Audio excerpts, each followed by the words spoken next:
Okay, great. Okay, I'm Dan Rundy. I hold the Schreier Chair here at CSIS. We're having a conversation about Afghanistan 1 year later, the consequences of withdrawal, and what are our responsibilities to the Afghan people and to ourselves. This is a horrible day. I'm really unhappy about having to do this. I really didn't want to convene this meeting. I would rather that we didn't withdraw. Maybe I've been in the minority, but I think there were a bunch of bad consequences to us withdrawing, but I know there's a lot of different views about this, and that many may not agree with me. I do think that there were some short-term and long-term consequences from this. I also think that this is going to reverberate for a long time, and it had implications all over the world, not just in Afghanistan, but here and in other parts of the world.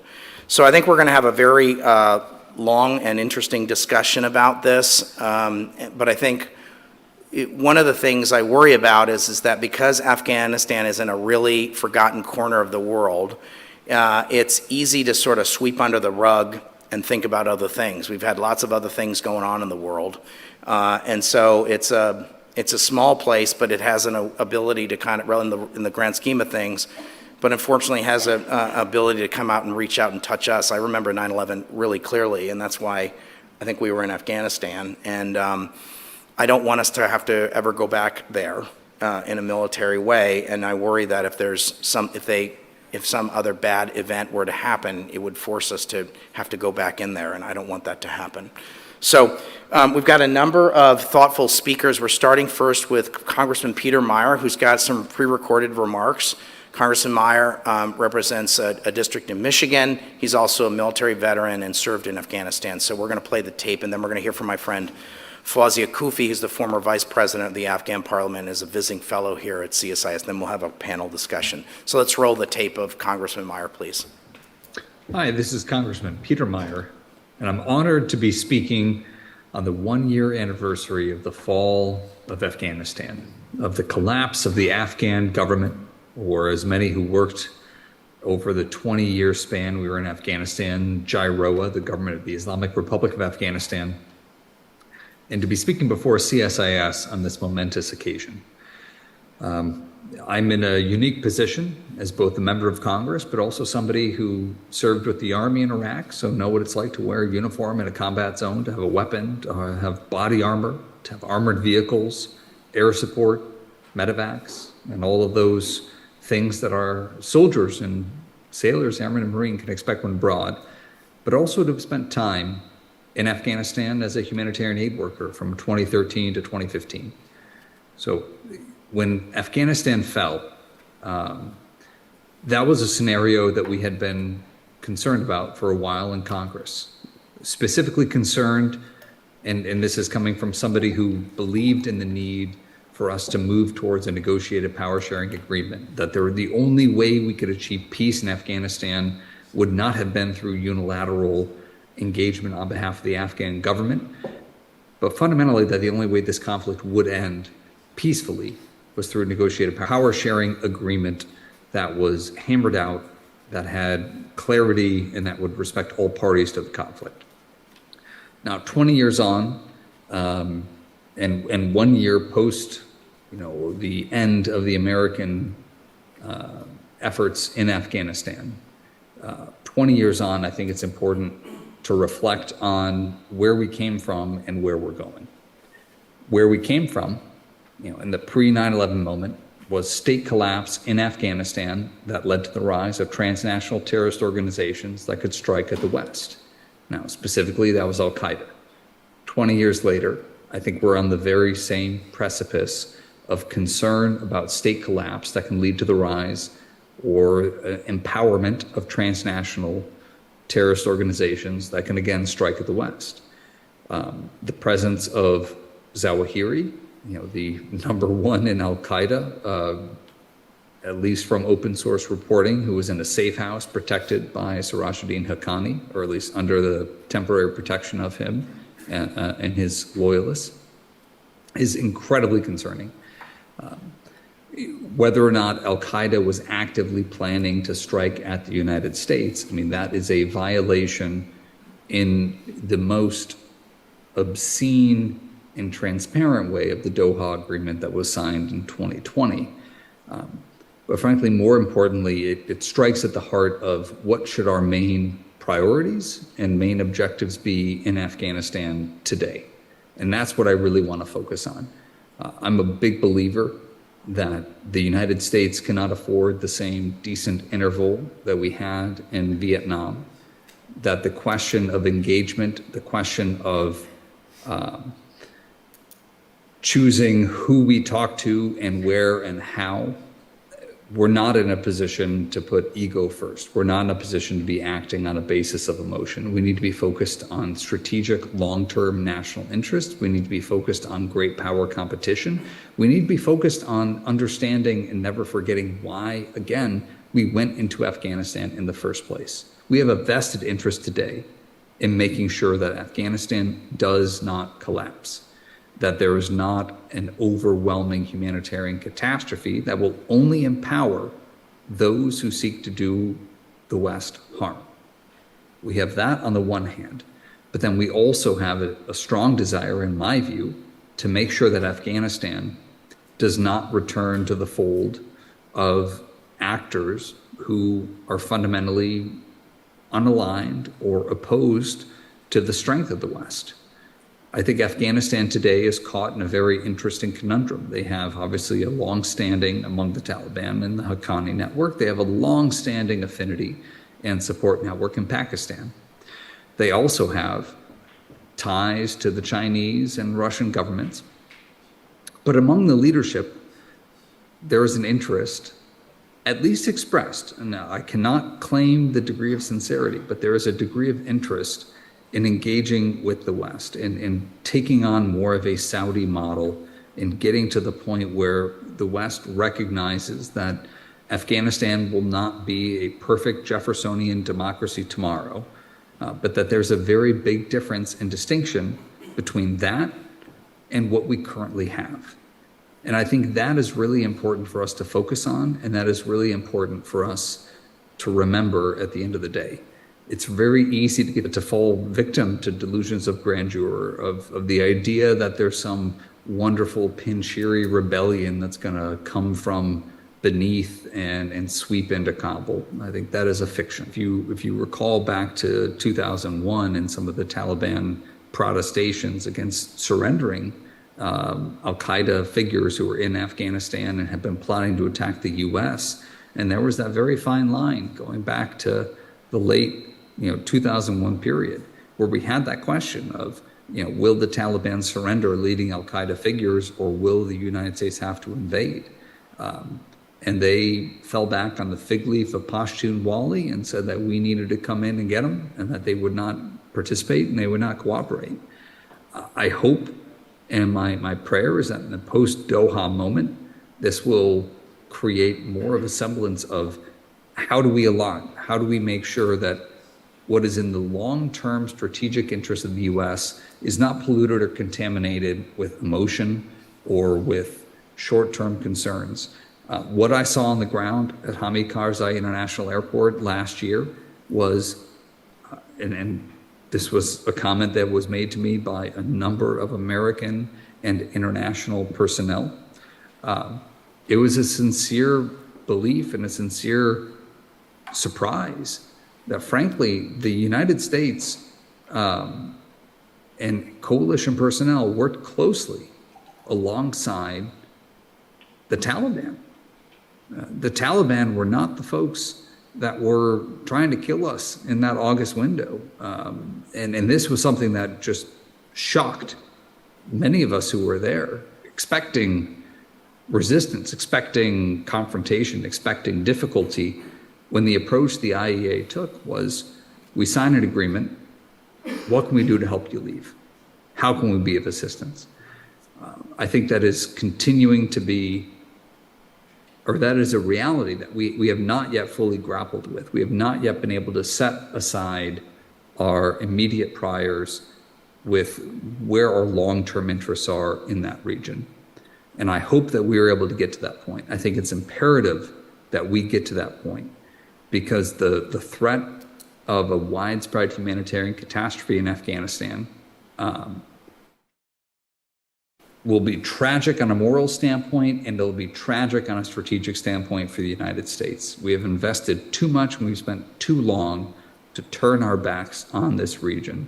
We don't have the luxury, as we've had in the post-Vietnam period, to have that interval where we readjust and we reassess.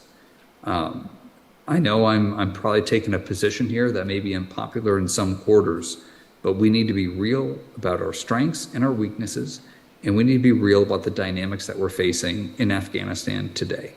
I think there is a tremendous amount of opportunities. I think we should not shy away from engaging and from holding the Taliban's feet to the fire on any number of issues, from humanitarian access and humanitarian aid to the more fundamental issues around disavowal of al-Qaeda and getting women back in school. I think those are areas where we should not take the first no for an answer. We should not just walk away from the table. We need to recognize that we have moral, political, strategic, and tactical considerations that have to be taken into account in Afghanistan.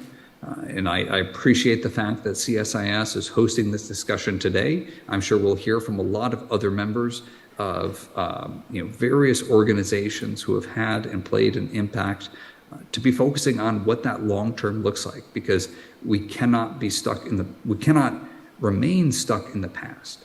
We cannot be solely focused on what has occurred. We need to hold that in balance with what has yet to pass and what is coming down the pike, because both of those need to be equally weighted when it comes to the future of American security in Central Asia. Thank you. Hello, Fawzia, how are you? Thank you so much, Dan. As you can imagine, and not only me, but I think most people in Afghanistan are not in a good situation. Mentally, emotionally, it's a day of mourning for us in Afghanistan and outside. Thank you. I would welcome any additional thoughts you have. You don't have to say much, because I know it's a particularly difficult thing to discuss, but I know you were there, and I think it was quite a dramatic, you were there, and then I think you were sort of the unwelcome, you were held as as in essence a prisoner for a bit of time in Kabul before you were allowed to leave. There were a number of assassination attempts against you. Your husband was in essence killed by the Taliban, and you were also the only woman member of the negotiating team.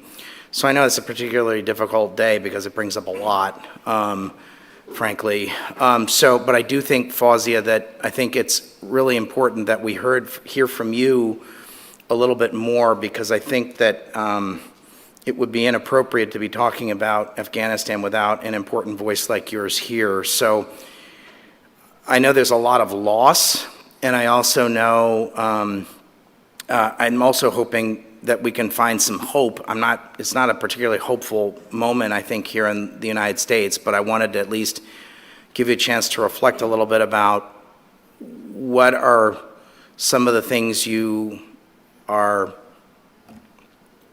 concerned about, but also what, if I can use the term, what you could be even minorly optimistic about, given sort of the circumstances and given the fact that how you and so many others had to leave under such awful circumstances.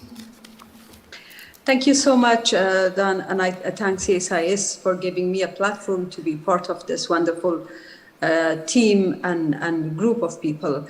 It is a very sad day for people of Afghanistan, and especially for women and girls of Afghanistan whose hopes, aspiration for a better Afghanistan was shattered last year, the same day. Today I woke up with the memories of what has happened last year on the 15th of August. And also the memories of what happened before the 15th of August. On the 4th of July, when the last American military airplane left Bagram Air Base, I was, in my media intervention, I was saying that We don't know whose flag is going to be in Bagram Air Base 1 year from now. Looking now at the dynamic of regional interest and the growing influence of certain countries in the region, I think my speculation come true that Afghanistan once again is becoming the battlefield between the superpowers for the very important geographical location it has, for the security impact that the security in Afghanistan could have, the security consequences. I think Taliban have created three narratives that we, the people of Afghanistan, as well as our strategic partners, tend to believe that. The first narrative was that they are the ones, or the only ones, in fact, that are able to fight military extremist groups and completely disassociated themselves with other military extremist groups, including Al-Qaeda. The second narrative was that they have changed, that there is Taliban 2.0, and that they will respect women and human rights within the principles of Islam. And the third paragraph was that they want to be part of a political process. In fact, they have signed the Doha Agreement on the 29th of February 2020, committing the three issues that I have mentioned, the two issues that I have mentioned, not the women and human rights, because there is no word mention of women and human rights protection in the Doha Agreement. However, if we reflect in some of the Taliban's commitment, a year since the handover of Kabul to Taliban, and 3 years since the Doha Agreement almost was signed, I think none of the commitment Taliban have, or none of the narratives Taliban have created for us seem to come true when it comes to their disassociation with military extremist groups. And not only Al-Qaeda leader was killed in Kabul recently, but also from my contacts inside Afghanistan and my wide networks across Afghanistan, I know that they have inspired a lot of military extremist groups from Central Asia, from other countries that are using Afghanistan soil. Sooner or later, my concern would be that that inspiration may get out of Afghanistan and put the global security at risk. When it comes to a political settlement, of course, after the Doha Agreement was signed, and I went for official negotiation with Taliban, I have realized that the Taliban are not the same Taliban with whom we were engaged in different dialogues and platforms before they signed the agreement. They were absolutely in a victorious mode, and that's why they have expedited the war. With the start of negotiation, they have also expedited the war, attacking the cities, including Lashkargah we all remember in October 2020. This was against their commitment. And when it comes to women and human rights, they went back to scratch. Things that the Taliban do when it comes to eliminating women's rights, if they invest that time and energy on changing the economy of people, on changing the security situation, on trying to redefine a foreign relations policy, probably the situation would be different. But we know that since they have taken over, they have issued 28 decrees and verdicts eliminating women's freedom from access to school, to work, to mobility, to access to resources, all kinds of verdicts, which is sad. Now, moving forward, I think Taliban are now in a different kind of relationship with the regional dynamics of power. I know that there is now a lot of countries in the region that are in Afghanistan. They have a lot of economic interest, and I think Taliban have now tried to politicize somehow their foreign policy towards the region. Moscow was the first city that accepted Taliban's diplomat. I think if the world abandon Afghanistan, and if the US think that, well, a job done, mission accomplished, in a country that both Americans, Europeans, allies, and Afghan people invested blood and treasure. If we just walk away, it's not the security consequences is going to be huge. So what should be done? Briefly, I think first of all, you need to use your leverage for a political settlement, a settlement that is acceptable, that is representative, with participation of women. Now, when I talk to a lot of international diplomats, they say, well, there is not much leverage left. I think the West went from one extreme to another one. One extreme was fighting with Taliban, the other one was making Taliban their partner by signing a deal with them. There is a middle ground of political pressure that include the travel ban on Taliban, that include working with regional countries, trying to, especially the member of the OIC, the Qatar, the Gulf states, the Pakistan, especially, to make Taliban accountable for their promises during the negotiation, and also, since they have taken power, and pursue a political settlement. I know that there is a lot of, sympathizer, or in fact, a narrative that some of the countries in the region created, that the reason for collapse of economy in Afghanistan is because of the frozen asset. Now, the fact of the matter is the frozen assets are the people of Afghanistan's money. Of course, they need to be returned to the people of Afghanistan because we are the main victim of 9/11, along with the families of those who lost their lives. But meanwhile, we need to also keep in mind that the Taliban create some income from revenue which pay for their foot soldiers. They have actually increased their foot soldiers. Why are they increasing the number of their foot soldiers? To prepare themselves for a fight. So I think moving forward, economic aid must continue, but it's not sustainable. We cannot, in a country that is full of natural resources, we cannot continue to forever, give people a flower of bag or a cane of oil. There should be more than that. And the priority should be more of a political approach. A political approach consists of supporting political process in the region. Nobody else can do that but the West. I think the West still has that leverage. We must use the leverage before it's too late, not only for the people of Afghanistan, but for your own as well. Thank you. Thank you, Fawzia. I'm so grateful that you agreed to be a visiting fellow at CSIS. So you're going to be coming next month to Washington, and we're going to be making you feel welcome here in DC, and I know there's a number of folks here who are going to want to also help me in making that happen. Thank you for that really thoughtful and important contribution you just made. I'm very grateful, and thanks for being here on this difficult day. I appreciate it. Thanks, Fawzia. Thank you. So let me just say one other thing. So what I've said to senior leaders in some Gulf countries is if you want your head of state to get the Nobel Peace Prize, and they all, most governments, most heads of state want to win the Nobel Peace Prize, especially in especially smaller, poor, less developed countries. The way to get the Nobel Peace Prize for, say, a Gulf state or the head of state of Qatar or the Prime Minister of Pakistan is to make sure that girls can go to high school in Afghanistan. So if one of these countries delivers that, I'll be the first person to nominate that head of state, and I suspect there are many people here that'll help nominate that head of state for the Nobel Peace Prize. So if I'm the head of state of Pakistan or the head of state of Qatar, and the head of state of one of the UAE Gulf states, they want to be heroes, they would help us solve this problem. So I think Fawzia's point about working with countries that have relations with the Taliban, or perhaps this would be something that let's think about what their incentives are, and how about let's get them a Nobel Peace Prize for that. So Norway, if you're listening, help us out with this, please. But this would seem to me like I'm quite serious about this. So I think about what other people's incentives are. I don't think we can guilt people into anything. So let's appeal to some people's other interests, to be frank. So, okay.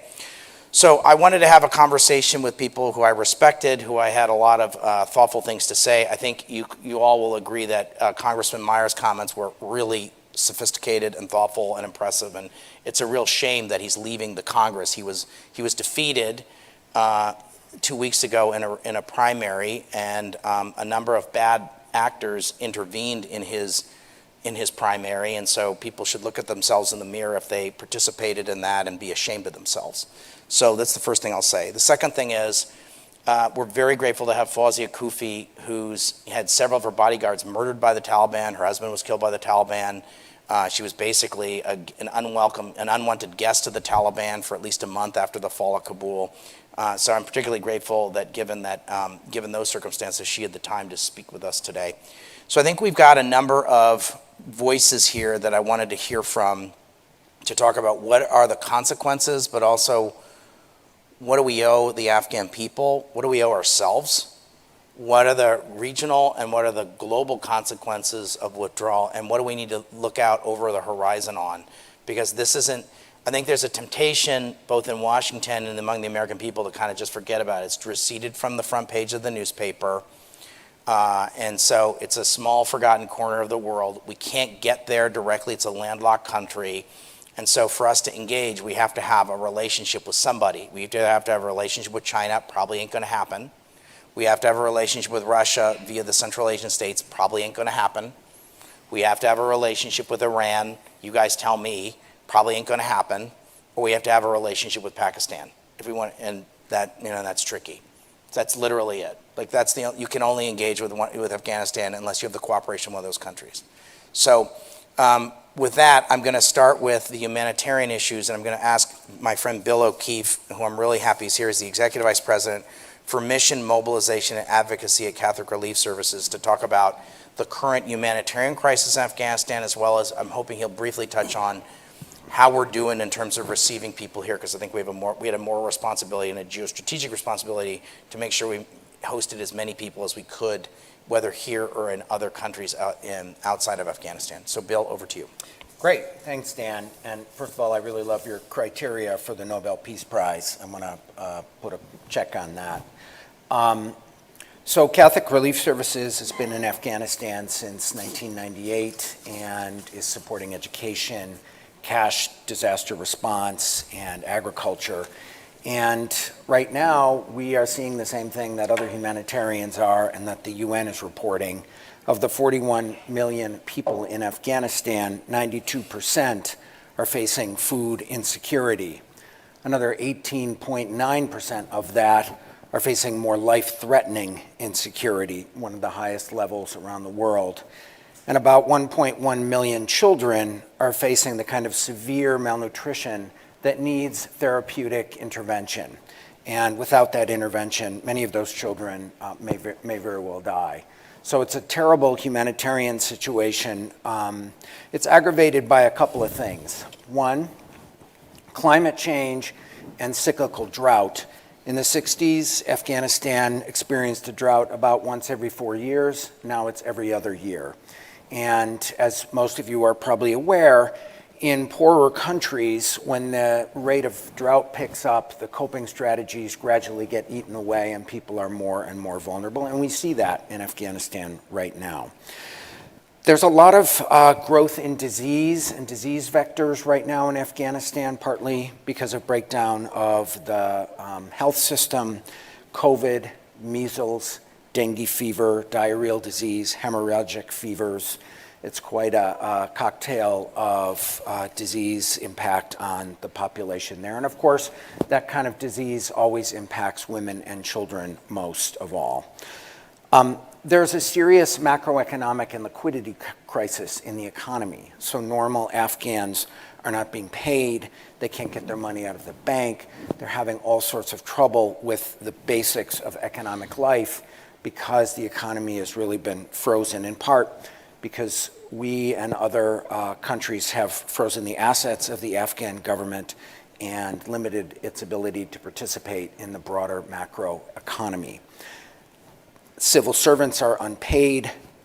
Many are unable to work. Unemployment is 40%. And so the sum of these impacts is really falling most severely on the most vulnerable people who did not cause this problem, were not fighting, and have just watched the last 20 years and are now watching what's happening now while suffering. I'll add that a complication at this particular point in time is everything in Afghanistan is in the context of the broader global food crisis caused by COVID supply chain issues, the Ukraine conflict, and so there's the global need is competing with need in Afghanistan, and I think we as a country need to learn how to multitask better and not move from just one crisis to another crisis. Let me say a quick word, Dan, as you asked on the resettlement effort. We don't resettle folks at CRS, but we do work very closely with groups that do. And the status of people in this country who have been resettled is really complicated. Most of them came on a humanitarian parole, which is not the same as refugee status. They weren't entitled to many of the same benefits and the same infrastructure. And of course, the previous US administration really deconstructed the overall resettlement infrastructure in the country. So groups that were resettling people in the United States were already facing more than they could handle because their infrastructure had been so disinvested over a 4-year period. So they've all been struggling. There was obviously not enough planning, and so many of those people are in legal limbo right now when their humanitarian parole expires. There's an effort in Congress, an Afghan Readjustment Act or Adjustment Act, and we're certainly supporting that and think it's a sensible way to try to help move forward to provide legal status. Lots more I could say, lots of ideas that I'd like to contribute as part of the conversation about what we've learned in 20 years. So here's a So I'll question, pass it Bill. over. So 2 questions, Bill. And this is a little bit of a, you may not know the answer. What percentage of the Afghan population has gotten 1 dose of the COVID vaccine? Is it like 10% or 15%? It's pretty low. It's pretty low, although I'll say 100% of our staff in Afghanistan, Sure. we have about 300 staff. It can be done. Right. But it's pretty low. Yeah, I so don't let's have the exact let's figure. just posit that it's under 50%. And so that there's a U.S. interest in making sure everybody in the entire world, whether it's North Korea or Afghanistan or Iran, or at least, countries that are kind of like, we want to have everybody in the world vaccinated, and it's in our collective interest, everybody in our world vaccinated. It's very low percentage, and that has negative effects in the rest of the world if not everyone's vaccinated. So that's point 1. So my other point to you, Bill, is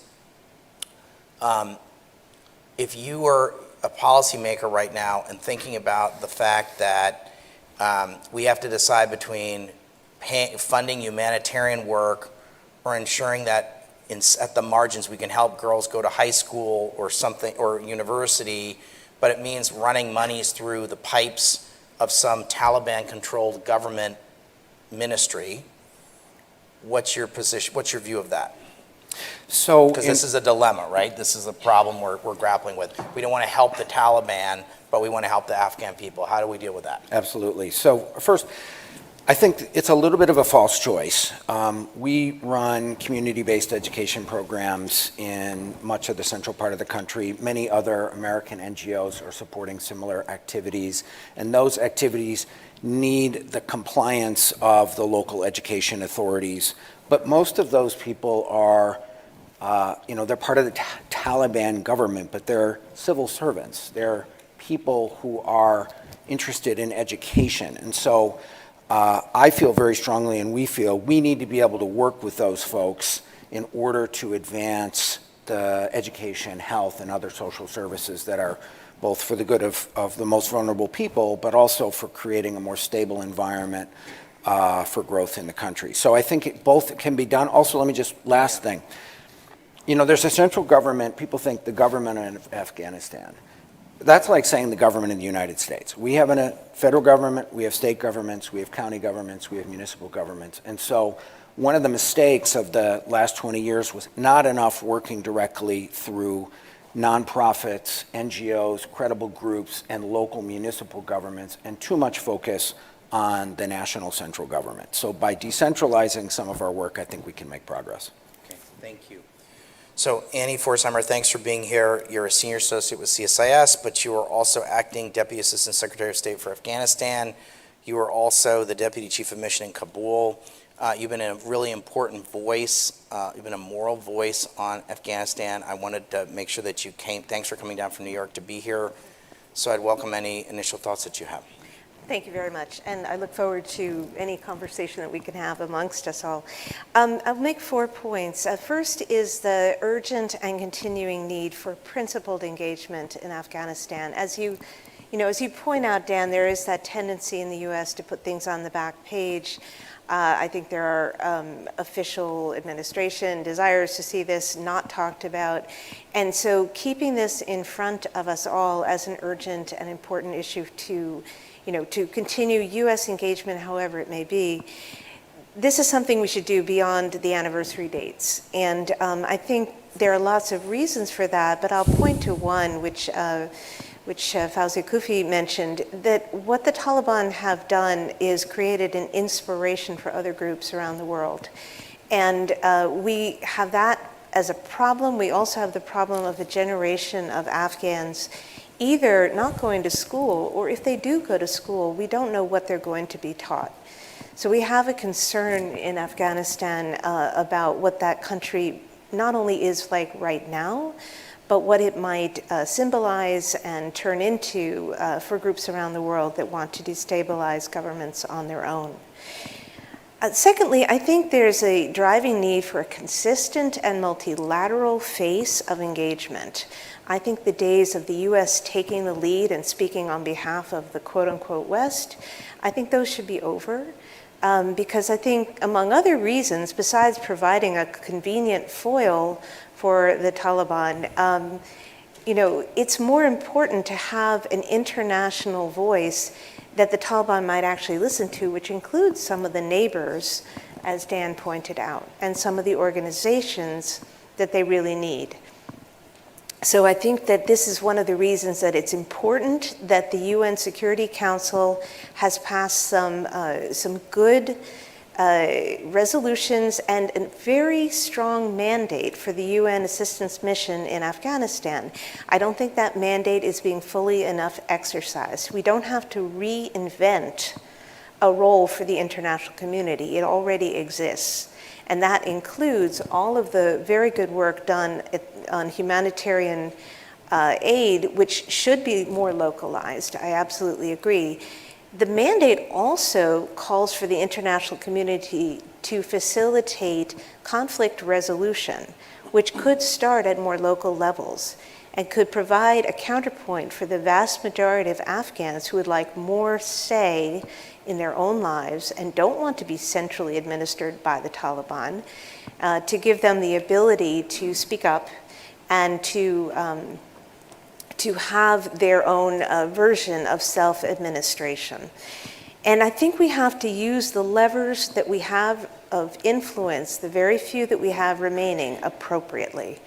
I think that every issue of recognition should be linked to concrete and irreversible, ideally, steps on human rights.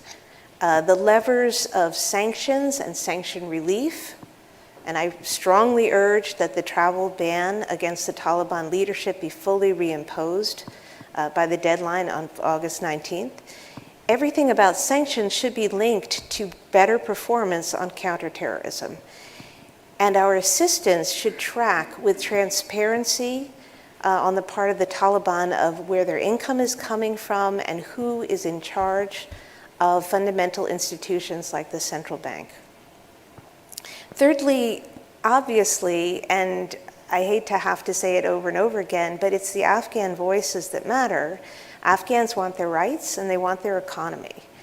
And so what are we doing to empower Afghans who are in the country? There are peace groups, there are women's groups that are there and still organizing.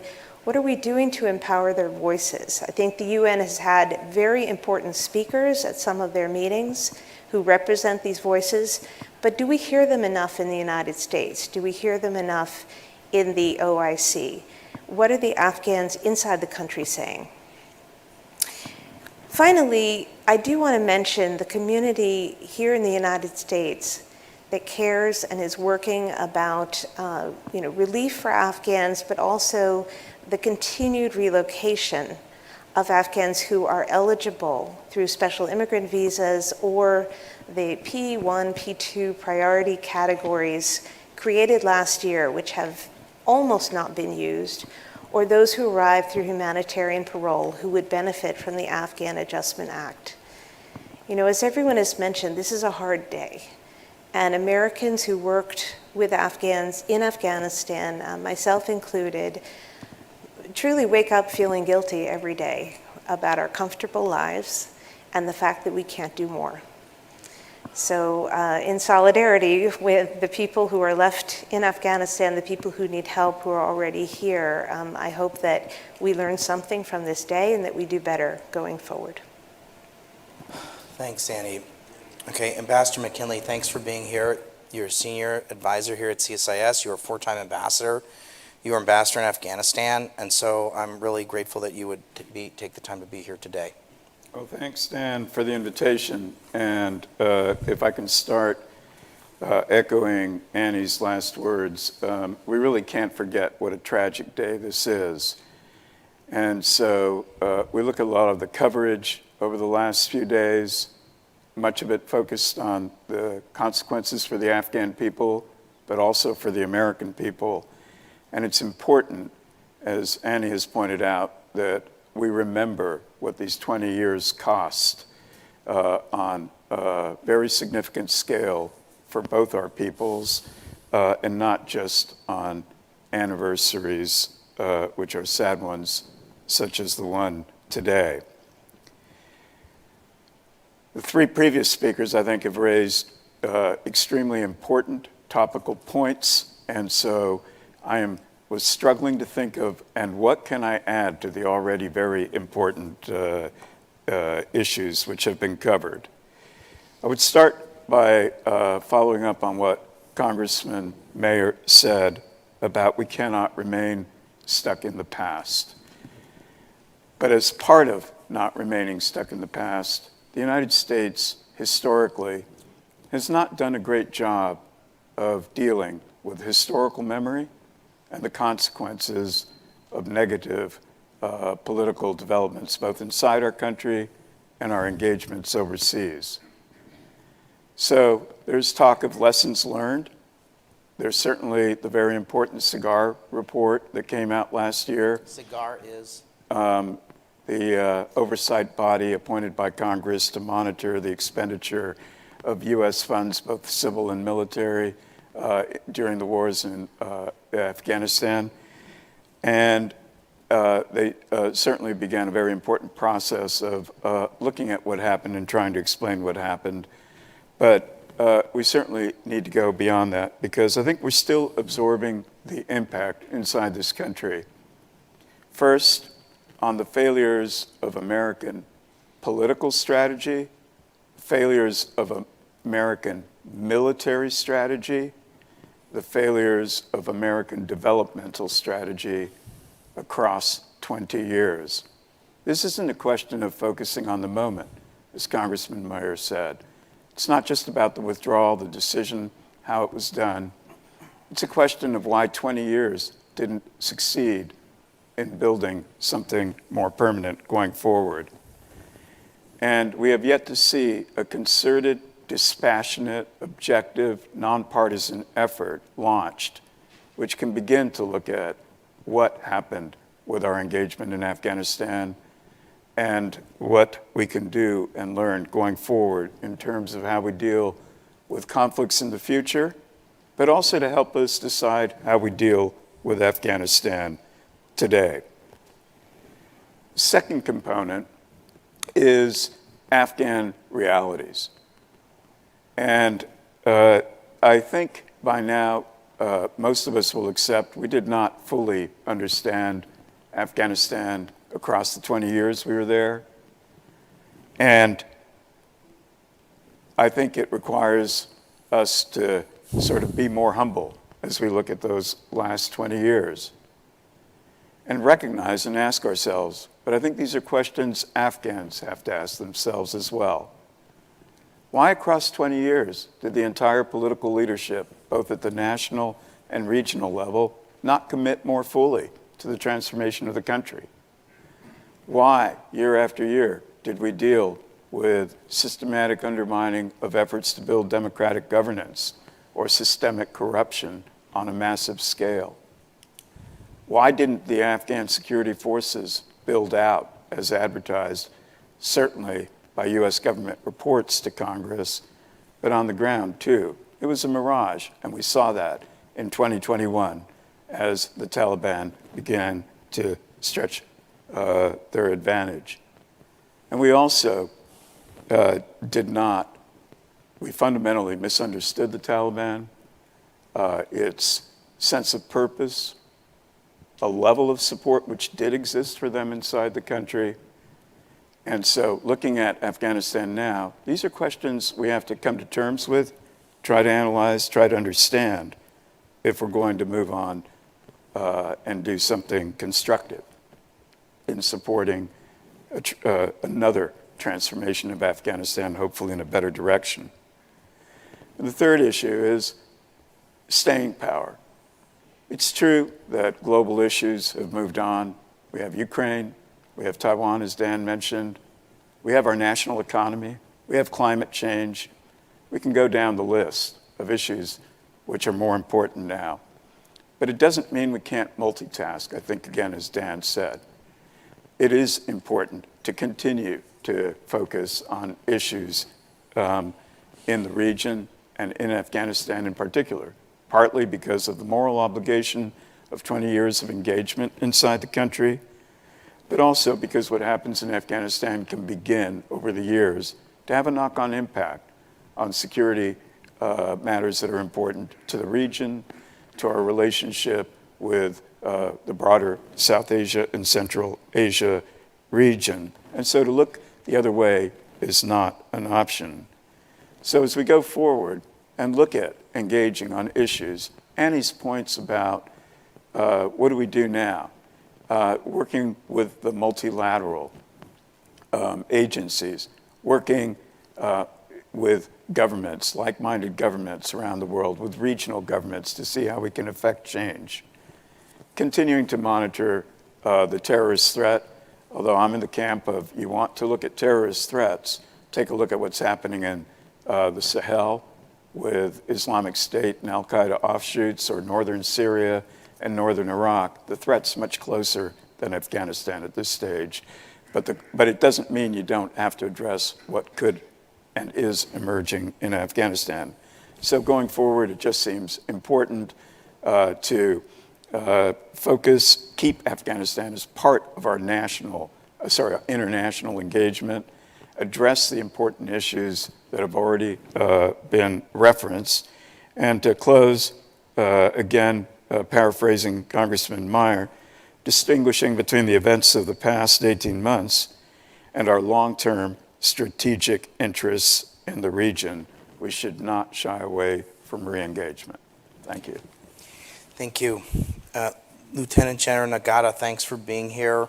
I'd welcome any comments that you have. I know you served in Afghanistan, so please. Thank you very much, and thanks to you and CSIS for inviting me to be here. I was doing some quick math as I was listening to the ambassador. 21 years and 4 days ago, a very much younger version of me, my hair was darker and my heart was lighter, was very busy launching my squadron. I was a commander in the Special Operations Community at the time, towards South Asia, and continued to do so for that entire period. So everything I'm about to say is, to one degree or another, colored by that experience. So for that reason, you should all take what I'm about to tell you with a grain of salt. In some ways, I'm a little too close to the problem. There are three things I want to talk about. The first one is directly related to our ongoing need to be mindful of our counterterrorism requirements in this part of the world. But it's such a broad topic, there's only one aspect of it I want to focus on, and that is the term that is being used in this town that is purported to be our solution for that problem. It is called over-the-horizon counterterrorism. The strike that killed the Al-Qaeda leader, Zawahiri, the other day was a good example of over-the-horizon counterterrorism. It probably took many months for us to develop the precise intelligence required to execute that strike. And of course, we had the technological and operational wherewithal to do it precisely and successfully. But here's the most important point that I think more people in this town and around the world need to grasp. That kinetic strike, which was highly successful, and I shed no tears for the loss of Zawahiri, is a tactic. It's a very successful tactic. It is not a strategy. It cannot be a strategy. We have developed, not just we, but many of our allies, we have developed an exquisite ability, given enough time, resources, and intelligence, to go after any terrorist in the world and have a pretty good chance of success. That will not and has never brought an end to terrorism. It does eliminate a particular threat. It might save a life, but it does not solve the problem. And so I guess one of my greatest wishes on this, again, anniversary of that terrible day is that I really wish we would stop treating a tactic as if it were a substitute for a strategy. It is not. The second thing I want to talk about is a personal point of view. I have no metrics, I have no research to back this up, but I am part of the veteran community that served in Afghanistan. I spent many years of my life in that part of the world. I have never seen the amount of grief, sorrow, anger, and I'm not a psychiatrist or a psychologist, but I'll still call it psychological trauma. And not just in the retired community. There are traumatized people still serving in government. We all try to hide it, but it is very real. It has real consequences, and I do not believe American society or the American government is adequately dealing with it. People are really suffering as a result of this withdrawal, whether or not it was the right thing to do. The amount of trauma that I see in this community is astonishingly bad. Finally, again, personal observation here, or at least personal conclusion. We have given populations and nations all around the world a significant reason to no longer trust us. It's coming at a particularly terrible time for the United States. In order to rise to the occasion in the competition we have underway with actors like Russia, China, Iran, North Korea, this is a particularly awful time for people not to trust us. But whether it's awful or not really doesn't matter. We have given populations all over the world a very significant reason not to trust us. It doesn't have to stay that way, but it begs a question that I do not believe we as a nation or we as a government have answered yet. What are we now prepared to do to get people to trust us again? Thank you. Thank you, General. Thank you very much. Ambassador Wayne, thanks for being here. Like Annie Forsheimer, you've been an important moral voice here at CSIS for many years and have encouraged us to work on the challenges in Afghanistan over a number of years. So I really appreciate you, Ambassador, being here. You were ambassador to Argentina, you were ambassador to Mexico, and you were the deputy ambassador in Afghanistan, where you were, in essence, the way I would describe it was sort of the quarterback on assistance for at least a year in Afghanistan. You were Assistant Secretary for Economic Affairs, so I really appreciate you being here. Well, thanks very much, Dan, and thanks to everybody. I have the challenge of having a lot of smart and insightful people having spoken before me. So I'm going to repeat a few things that they said, and hopefully then we can have a good conversation. First, it is important to look back and realize that we made serious mistakes all the way through the 20 years, different kind of mistakes at different times, and we didn't really learn well from those mistakes. I started working in Afghanistan in the fall of 2001 as we were already trying to start planning for rebuilding after a conflict of what we did there. And it went through my 2 years in Afghanistan, and then since I came back from Afghanistan, I've led an informal group of former officials who care about the country for the last 6 years or so, talking this through. So we've got to be humble as we go forward. We have to be patient, thoughtful, and yet ready to act and ready to stay engaged. We do have a clear moral responsibility to those Afghans who fought with us, but not only the Afghans who fought with us, the Afghans that we educated and who are alive because of the medical systems we put in place, because of the education systems we put in place, because of the free media that actually existed there.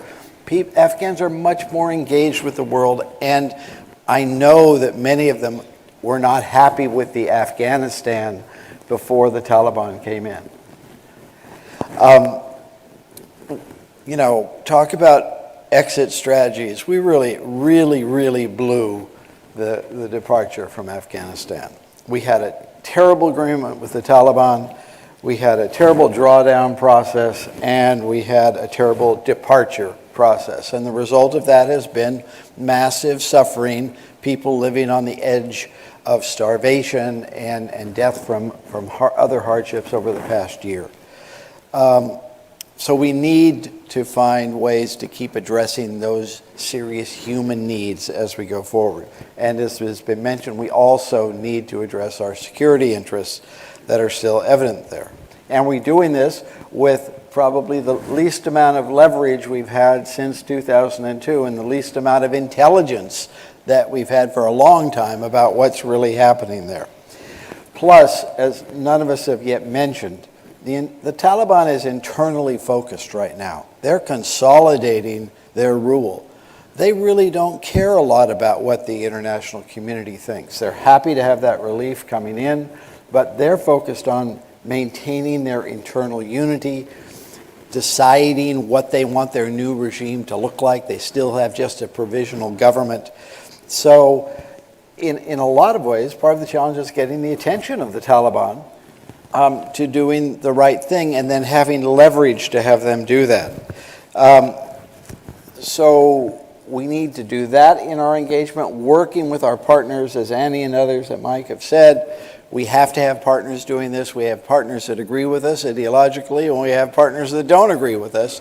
But so far, the international community has hung together because the Taliban has been so reprehensible in many ways of not being inclusive in their government, including, of course, their treatment of women and children as a prime example.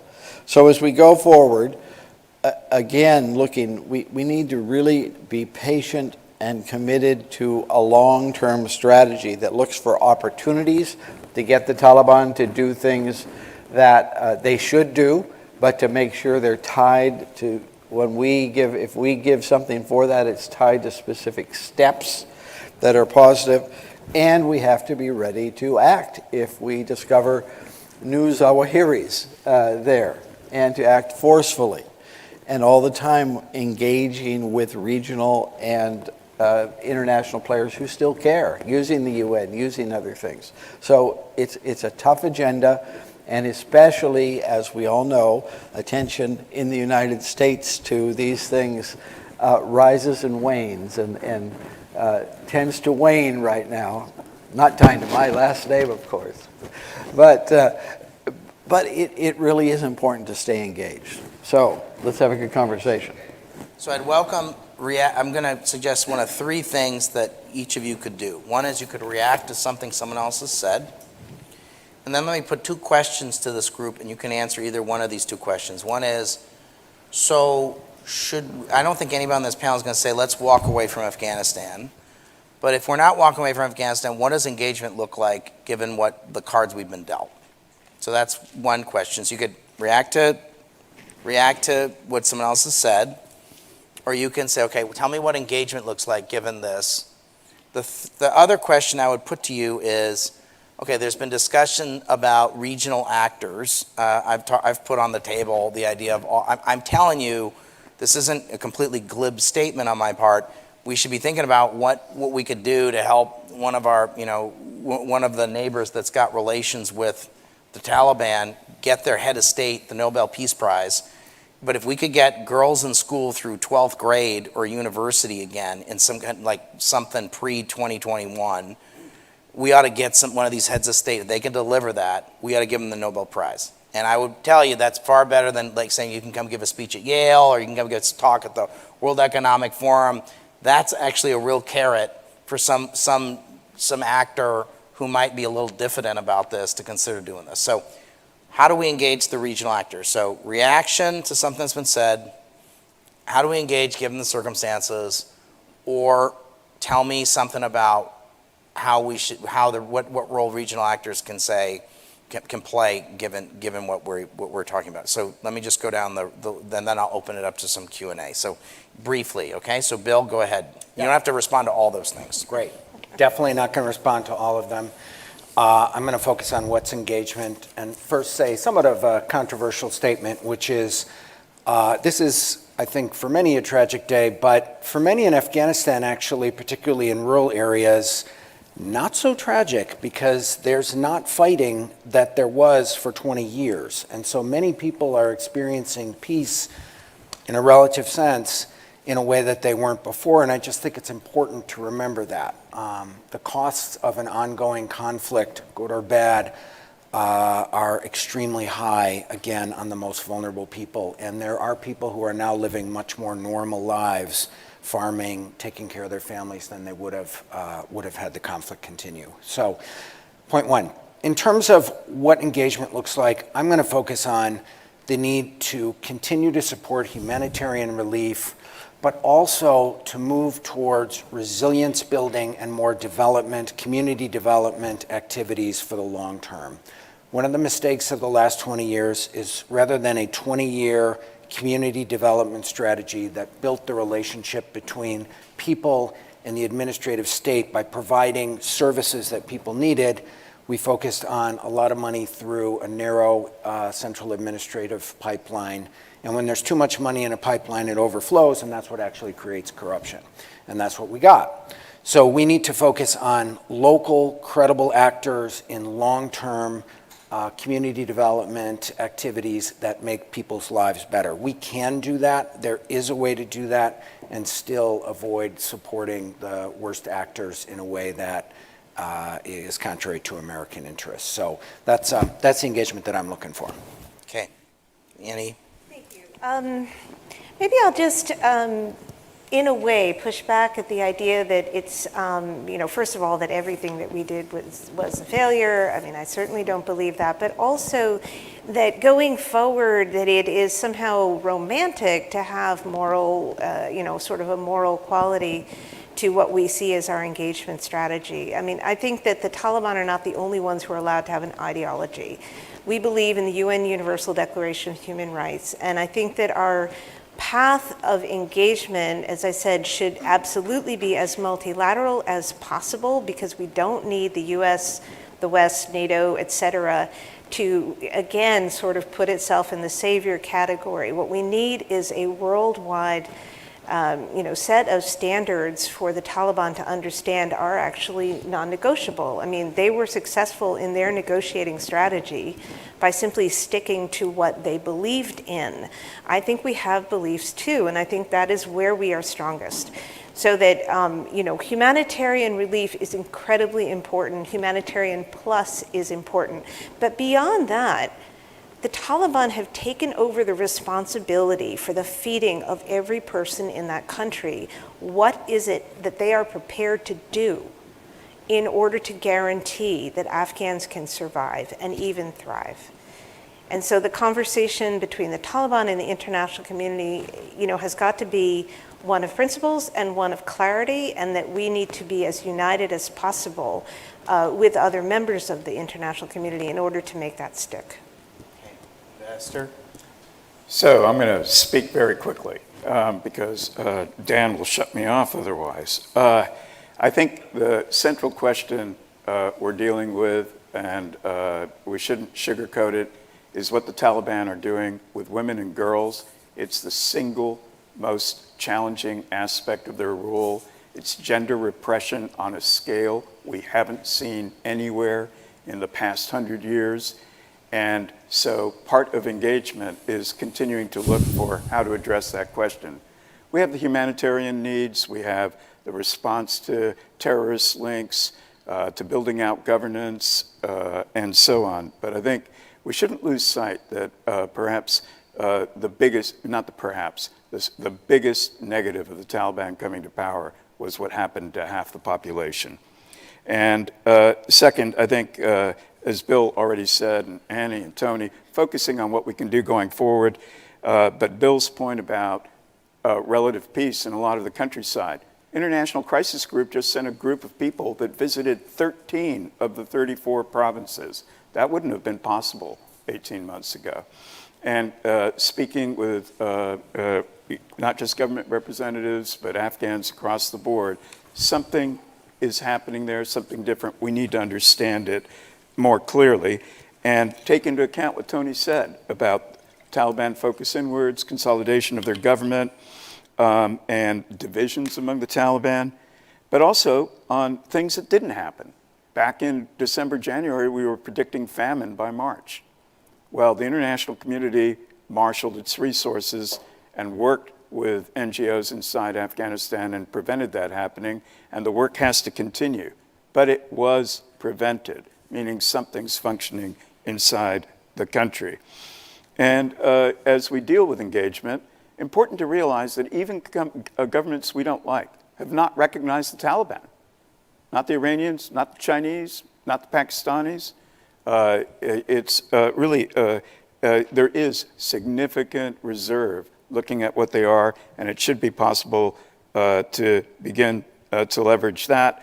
And so finally, working with regional actors, we need to move forward and see how they're seeing it, seeing where they're prepared to use leverage, and be fluid. The situation is fluid, not static. And just the final pitch everybody feels on this panel, everybody in this room, but we left a lot of people behind. And we left people behind we work with by the tens of thousands.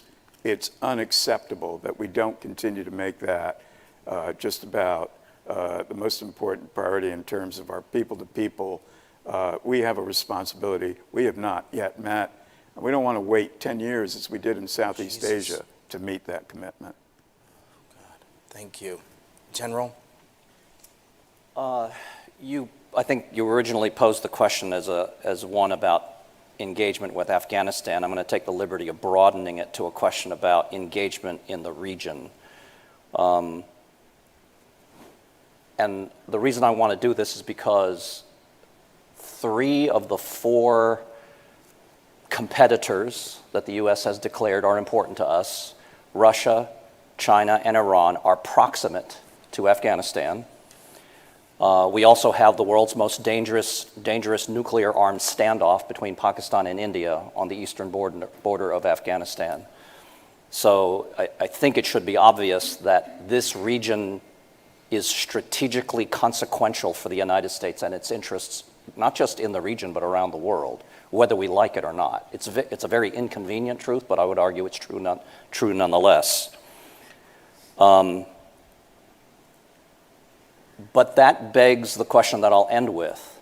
If what I said is accurate, does the United States have, whether you want to call it a theory of success or just a reasonably coherent strategic approach to rationalizing what we do regarding Afghanistan with our strategic interests that are created by the fact that Afghanistan is proximate to all of these crucial national security problems for the United States? I would argue before I retired 3 years ago, we did not have one. Maybe it's been created in the last 3 years, but it's one of the best kept secrets in Washington, D.C. Okay. Ambassador Wayne? I think that one of the key words I would say here going forward is engagement. I think there's a general agreement that we have to stay engaged. How we forge that and what strategy it fits into is the question that remains to be answered. I think there's no question. We need to talk to the Taliban about women and girls, but we need to talk to them about their economy also. How is that going to support the rest of the Afghan people? I think the talks that U.S. officials were having about getting money flowing into the central bank again were a good thing to do. It's good to talk about that. I think our reflection on the money that we have frozen and still have on hold in the United States and in other capitals around the world is a good subject to explore with them. It doesn't mean we give in to everything the Taliban asks for, but it means we keep working along at these kind of things, and we try, I think, all of us in the international community to develop a leverage with them going forward. I think there are Taliban that are going to feel the responsibility to govern responsibly, especially the longer they have this responsibility. They are dealing with this battle sort of ideological purity going on right now within the Taliban, but it's clear there are already differences there. So I think part of what we're doing is staying engaged, testing, probing, working with them, staying true to our values, as Annie said, as we go forward, and putting it into a framework that can endure, because this is going to take a while. We're talking years here to engage these guys going forward, and trying at the same time to keep Afghans alive, and to find ways to get more people out who did work with us and who want to leave and come live not just in the United States but other places for the time being, because of their own values that they developed during the 20 years that we and other members of the international community were there providing various kinds of support, educational opportunities. And so I think that is the general direction we have to go, and we should look to our administration to come up with a strategic vision that they can sell to all of us. Okay, so engage, revisit what kind of a strategy. It's probably not Jeffersonian democracy anytime soon, but maybe something along the lines of what Congressman Meyer is saying, something along the lines of maybe something along the lines of Saudi Arabia or something like that. Okay, and so I've got several questions from the audience. Let me put a couple to you. You can pick and choose. What is the status of Afghanistan's foreign currency reserves? Are they frozen? There's been some reference to some of that here. If someone wants to take that on, what the current status is. There was a little bit of a debate a couple months ago about, I think the U.S. government made the decision to take some of those resources and give them to 9/11 families. If someone could talk a little bit about that, that would be, if one person would take that on. Dan, the Wall Street Journal reported this morning that the U.S. had decided not to allow the $3.5 billion that they were originally going to allow to go. Okay. So Bill, I'm going to have you take on this issue of the reserves, and anyone else wants to take this on. And then I'd say the other one is, how can the U.S. reset its relationship with Pakistan and other neighboring countries to manage the humanitarian security crises in Afghanistan? So I think I said this in the green room, or I may have said this earlier, that if you look at a map, it's China on one side, Russia and Central Asia. So if you want to get to Central Asia, you have to go through Russia. On the other, so to General Nakata's point, it's proximate, and they have got to vote, or Iran or Pakistan. So you pick your poison in terms of how you engage with Afghanistan. And so our decision has for 20 years, we're going to work with Pakistan. So I think the question of how can the U.S. reset its relationship with Pakistan and other neighboring countries to manage the humanitarian and security crisis in Afghanistan. The other question is, other than winning the Nobel Peace Prize, what potential motivators exist to pull Gulf state interests into Afghanistan? So you can each pick one or some of those, but I'd like someone to take on this issue of reserves, please, or a couple people to take on this issue of the reserves, okay? So let me start with you, Bill.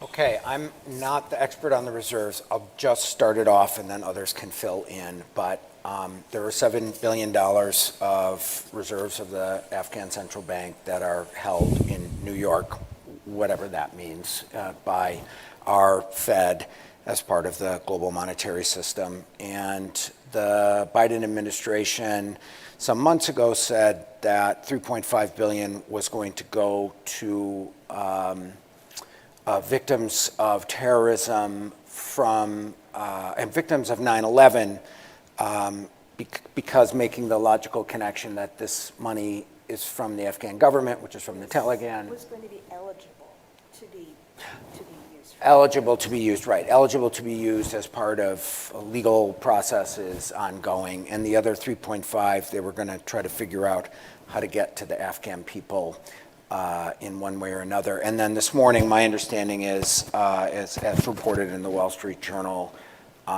they have now said, because of concerns with ability to monitor that money and anti-terrorism risks, they aren't going to allow that to happen. At least that's my understanding. Let me just add one other quick point, though, and I'll be super quick. I do want to recognize that the Treasury Department, the State Department, USAID have really done, I think, a good job figuring out how, within the respect of our anti-terrorism laws, making it possible for groups like Catholic Relief Services to provide humanitarian assistance, basic education, without getting health, crosswise on the terrorists. without getting crosswise on the terrorists. And it's a web of anti-terror restrictions. It's very complicated, but I think they've done a really good job, and I do want to give them a shout out. Thanks. Okay, Annie? No, Okay, Ambassador Wayne. Yes, the United States and other countries froze any Afghanistan official reserves that were in their central banks. In the United States, there was a suit filed by relatives of the 2001 bombing claiming to get recompense from this money for their families. That suit is still ongoing. This court case is still ongoing in the United States. As part of an effort to free up part of the money to go to meet the humanitarian needs of Afghanistan in the short term, the United States government made this proposal to allow about half the money to still be treated by this court case still to be decided, and not everybody supports the families of the 9/11 victims getting that. And there are differences. Some families say, we don't need the money, but give it to Afghans who have been suffering. Others say, no, we have a different view.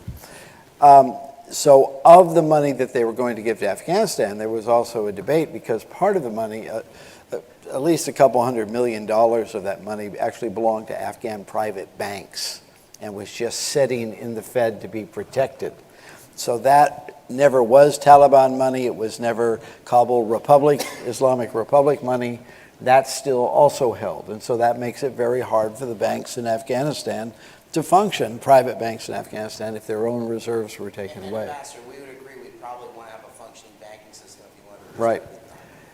So this was all part of the discussion. How can we move this forward in a way that actually does return some money to be used for the good of Afghan people going forward? And that's still an in process.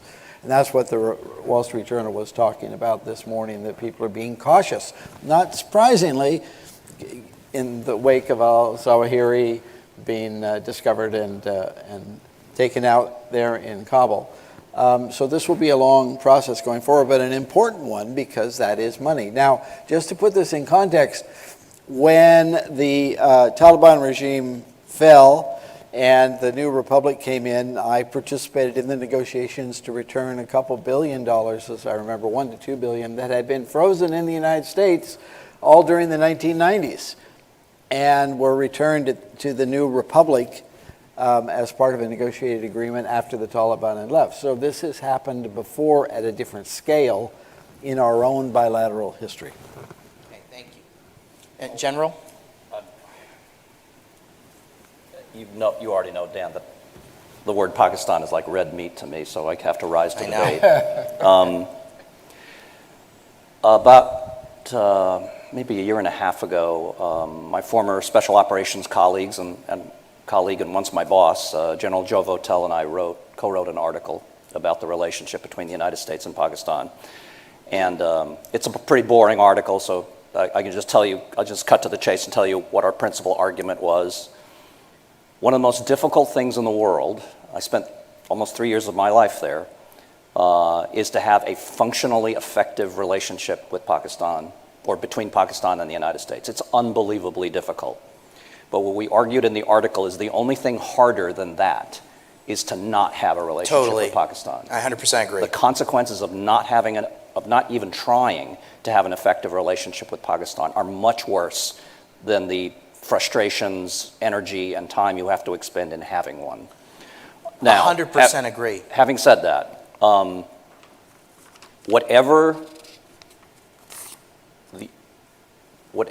America's aspirations, hopes, and strategic goals end up being in this part of the world, not just Afghanistan, the likelihood we will achieve them if we don't create a more functionally effective relationship with Pakistan, in my judgment, is zero. 100% agree. Thank you, General. I 100% agree with you. Thank you for saying that. Yes. Yes. It's the fifth largest country in the world, most rapidly urbanizing, has one of the largest youth bulges in the world. The only people in Washington who know anything about Pakistan are spies and generals, for the most part. We have an overly militarized relationship, and I support the troops, I support the military, but we have an overly militarized relationship with them. And we look at them through a refracted lens of either China, India, or Afghanistan. Well, it is It's important to remember, I totally agree with you, it's important to remember it is a country run by an army. Yeah. No, but I think, we have a more sophisticated relationship with Brazil, Indonesia, or Ethiopia, all countries of about 200 million people with kind of imperfect democracies. But we don't have a completely overly militarized or over-intelligence communityed out relationship with those countries. We do have all those equities, but we have other equities there. And our priorities are completely mismatched with the priorities they want to talk about. And so we have an autistic relationship with the Pakistanis as a result of that, and we just talk past each other all day long. But it's fair to say, we should add that they contributed mightily Oh. to that relationship because of their bad behavior. Oh, just so every hard? every criticism of Pakistan, I 100% ascribe to and agree with and accept, comma, and everything I just said. Yeah, Annie. Addressing neither of those questions, I did want to go back to one other thing that the general had said. How important it is to make sure an Afghanistan policy is nested inside other policies. I think one of the mistakes is thinking about it sort of in this siloed sense. And, we have policies about the region, we have policies about Russia, about nuclear proliferation, we have policies about women, peace, and security, about atrocity prevention, right? And those are policies where I feel like there's been this sort of line drawn around Afghanistan that's not one of the countries addressed by the Global Fragility Act. It's always set to the side and put into this different category, and that's one of the things that has to end. And I will also, not quite related, but I do feel a need to take issue with the idea of the poles between Jeffersonian democracy, whatever that might mean, and Saudi Arabia on the other side. I mean, whatever Afghanistan wants, what the majority of Afghans want in a reasonable sense to find that out and to act on it, that's imperative. There is no such model that's out there yet. Annie, what do you think they want? You served there. A, it doesn't matter, but B, I think a lot of Afghans were very attached actually to the Constitution in the sense that it was a predictable document that they could live according to and that they believed in individual rights. But how that actually manifested itself, in between elections, what kind of a governance structure and democracy in every sense of the word, that wasn't well developed. I mean, all of the criticisms are true about what was or was not done by the previous governments, by well-meaning outsiders, that's all true. And that Afghans in different parts of Afghanistan, rural, urban, north, south, did probably want different manifestations of it. But the Constitution maintained a lot of credibility, legitimacy, I think, all the way through. Thank you. Okay, Ambassador McKinley, I'm going to give you the last word. But I was going to remain silent. No. I think a lot of important points have been made about the complexity of dealing with Afghanistan moving forward, the issue on reserves, how that plays into what approach we take to humanitarian assistance, for example, absolutely central question. By the way, parallels with what's happening elsewhere in the world. Take a look at the debate over what to use Russian funds that have been frozen for, and whether some of it should be used for response to the devastation that's taking place in that country. So it's alive and well, but Afghanistan very much central to precedent setting, and questions like this, I think, shouldn't sort of slip out of sight. They're very important for deciding how to move forward. And with the regional actors, it really is interesting to watch the changing dynamic, whether it's in Pakistan. The approach to dealing with Kabul is now very layered and nuanced as they think through the implications for themselves in terms of their internal security.